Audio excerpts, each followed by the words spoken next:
Vous m'entendez? Oui. Bonjour. Donc oui, je suis Eric Perrodo, je m'occupe, le clicker, voilà, pour passer les slides. Je suis directeur général chez Qualys en France et j'ai décidé de vous parler ou de vous reparler aujourd'hui de la transformation numérique, de la sécurité, comment ces deux sujets sont intimement liés, comment l'un ne peut pas aller avec l'autre. Et effectivement, quels sont les impacts pour les professionnels de la sécurité, pour vous, les RSSI qui sont dans la salle. Et l'objectif aujourd'hui, c'est de partager avec vous un certain nombre de réflexions que nos clients nous partagent au quotidien. Et pour commencer, je vous propose un chiffre, c'est 90%. C'est 90%, effectivement, c'est l'IDC qui a fait cette étude en 2016. 90% des dirigeants des grandes entreprises en France et dans le monde positionnent la transformation digitale comme un axe majeur de développement de leur entreprise, que ce soit pour développer leur positionnement compétitif sur un marché extrêmement compétitif qui est devenu global, de faire également des avantages compétitifs par l'innovation pour développer leurs ventes, mais également, je pense que c'est important, la transformation digitale, c'est comment les sociétés peuvent mieux comprendre leurs clients, leurs partenaires, comment elles peuvent mieux se connecter avec eux. Et effectivement, ça passe par la technologie, parce qu'on peut prendre des exemples. Dans le monde bancaire, on parle de banque multicanale. Qu'est-ce que ça veut dire, la banque multicanale? C'est que vous n'allez peut-être pas, comme moi, tous les samedis, voir votre banquier pour faire le statut sur vos comptes ou lui demander un service. Vous passez par votre smartphone, vous passez par la banque en ligne. Et donc, effectivement, si les sociétés ne suivent pas l'évolution des consommateurs, que nous sommes tous, et qui, depuis maintenant plus de 10 ans, avec un smartphone, ont la possibilité de faire un grand nombre d'actions pour acheter un billet de train, pour consulter leur banque, pour voyager, pour gérer leurs courses, etc., eh bien, elles perdent en part de marché, en visibilité, elles ne peuvent plus être compétitives. La transformation digitale, donc ça passe aussi par l'accompagnement des collaborateurs des sociétés pour leur fournir des outils qui sont pertinents dans le monde actuel.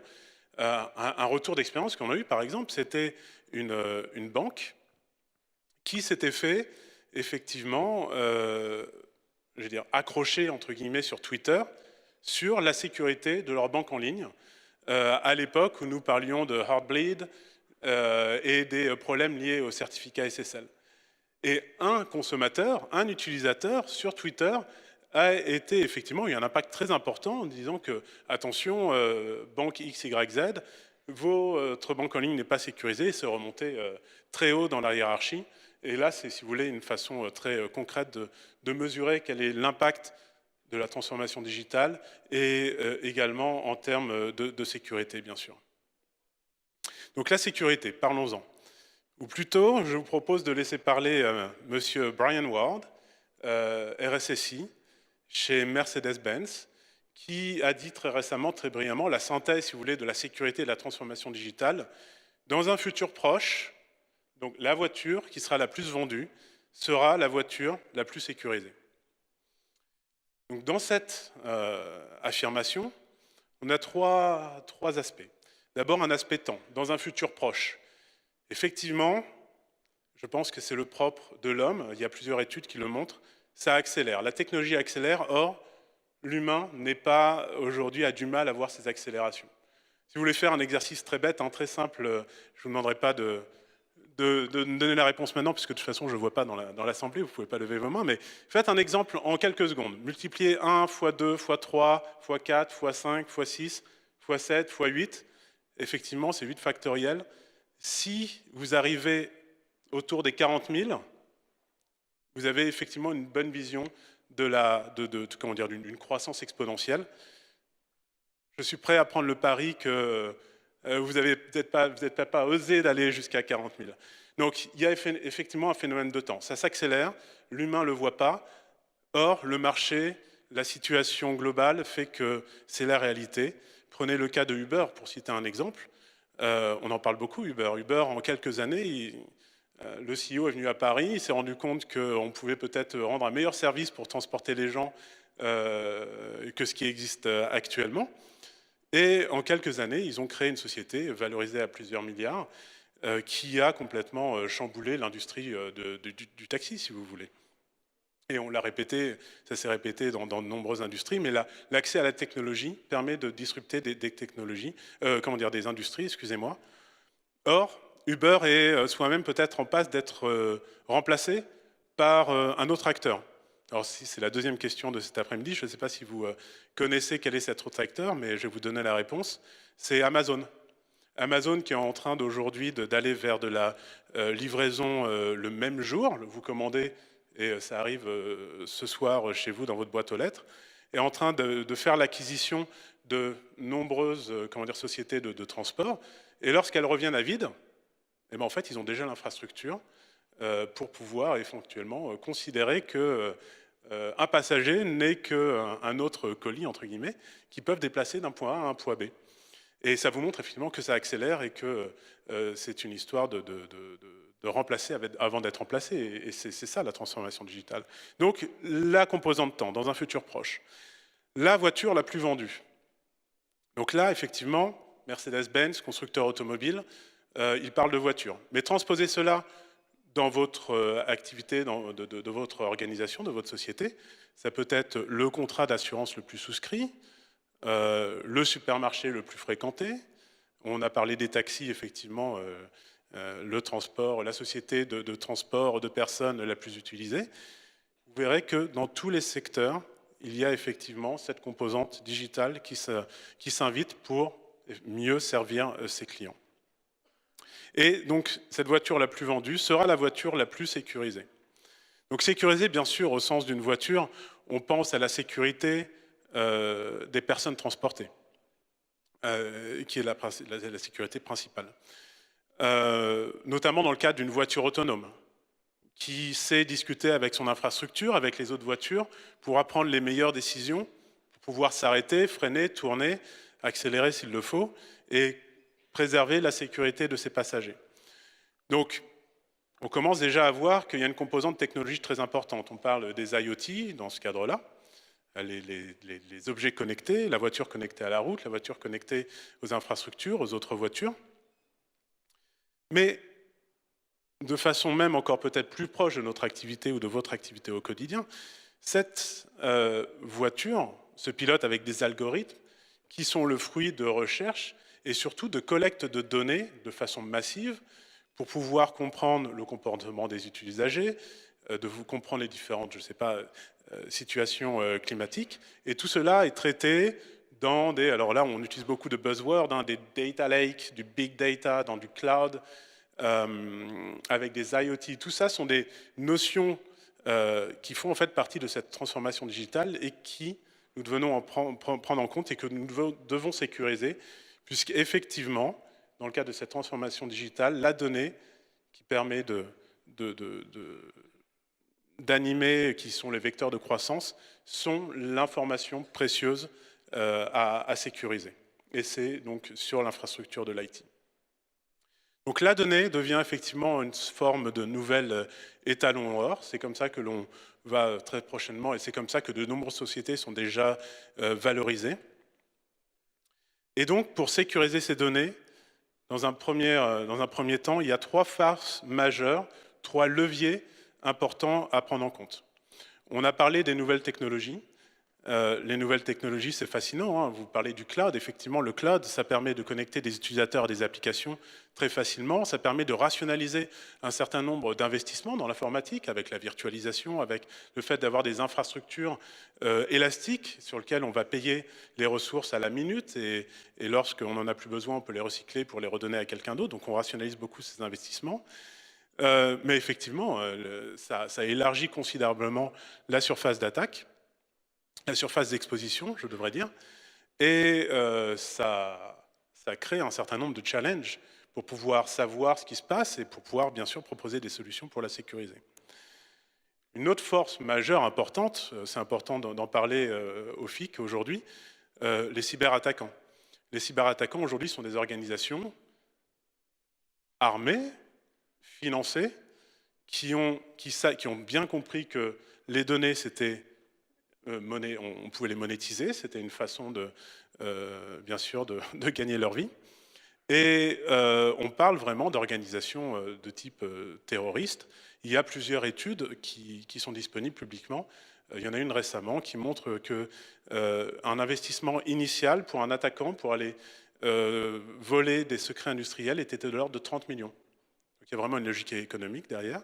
Et que c'était une coalition entre des personnes à très fortes compétences qui cherchent à être rémunérées pour ces compétences, pas forcément des mauvaises personnes intrinsèquement, mais qui ont trouvé une forme de marché dans lequel leurs compétences d'hacker, de génie étaient valorisées peut-être mieux que ce que offrent les sociétés aujourd'hui dans notre modèle économique.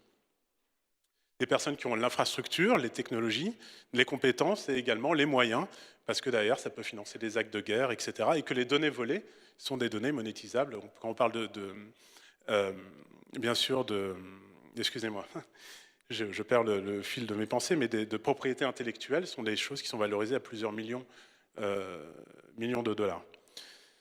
Un exemple qui a été également public, c'est Pfizer, je le cite publiquement, c'est disponible, qui effectivement une équipe de recherche, donc un laboratoire pharmaceutique, mettait au point une molécule et voulait passer à une modélisation numérique de grande échelle. La réponse de l'IT interne était pas de problème, on va vous mettre à votre disposition cette infrastructure en 6 mois. Or, un chercheur dit il n'y a pas de problème, je commande déjà des objets sur Amazon, on va le faire dans le cloud. Et effectivement, avec Amazon EC2, ils ont été capables en 1 semaine d'avoir les résultats nécessaires à leur simulation. Et on comprend bien que sur un marché tel que le médical, la mise au point d'une nouvelle molécule, c'est une question de time to market. Et gagner 6 mois sur un agenda, c'est des milliards de dollars. Donc voici les 2 premières forces majeures. La troisième, très importante également, on ne peut pas l'ignorer. Les régulateurs ont bien compris que les enjeux étaient à ce niveau-là. Donc vous avez les régulateurs locaux, je veux dire des différents pays. L'ANSSI est le représentant en France, qui sort les différents décrets d'application de la loi de programmation militaire, qui impose effectivement de faire attention pour les organismes d'intérêt vitaux, leurs sous-traitants, leurs partenaires, sur leur infrastructure et sur les données sensibles. Vous avez la réglementation européenne, la GDPR, qui a bien aussi compris le challenge et qui, si vous voulez, a aussi un argument de poids, qui est l'amende qui va avec. Et puis dans tous les différents secteurs, vous avez les régulateurs sectoriels qui imposent un certain nombre d'exigences.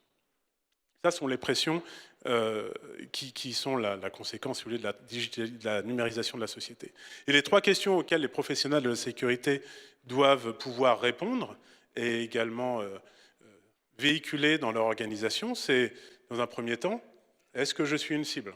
Qu'est-ce que ça veut dire être une cible? Est-ce que je suis vulnérable? Et avant d'être vulnérable, est-ce que déjà je connais tous mes points d'entrée et je connais ma surface d'attaque? Ça part du principe qu'en étant proactif, de la même façon qu'on peut aller chez le médecin faire un check-up annuel pour rester en bonne santé, finalement, c'est économiquement plus viable que d'attendre d'être malade et d'aller se soigner une fois que c'est trop tard. Donc, comprendre comment est-ce qu'on peut être attaqué, avoir un inventaire de son infrastructure, de ses points d'entrée, de ses points d'attaque. Également, l'autre risque auquel on veut être proactif, c'est est-ce que je suis en conformité? C'est la première question auquel il faut pouvoir répondre.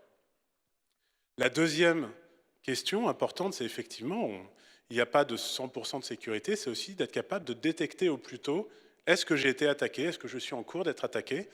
On a tout fait pour, si vous voulez, rendre la vie des attaquants le plus complexe possible, mais s'ils sont rentrés, être capable de les détecter le plus tôt possible.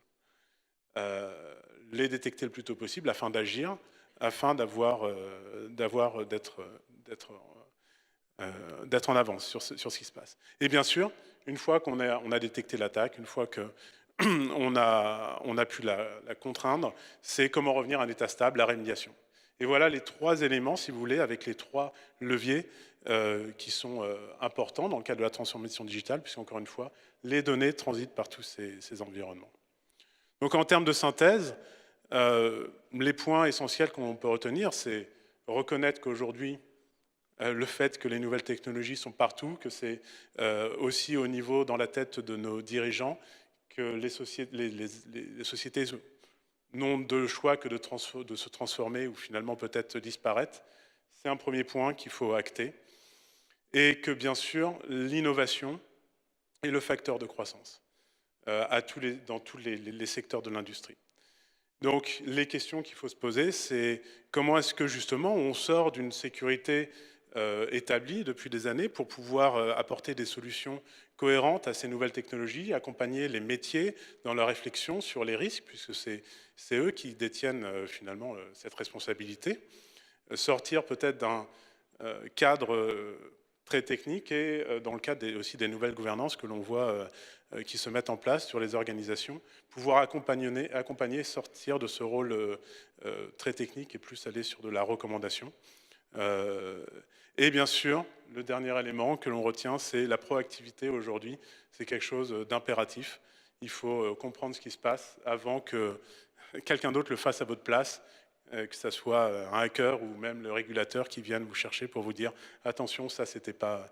Il faut le faire un petit peu différemment. » Donc voici les quelques réflexions que je voulais porter, que je voulais discuter avec vous aujourd'hui. Et je vous remercie de votre attention.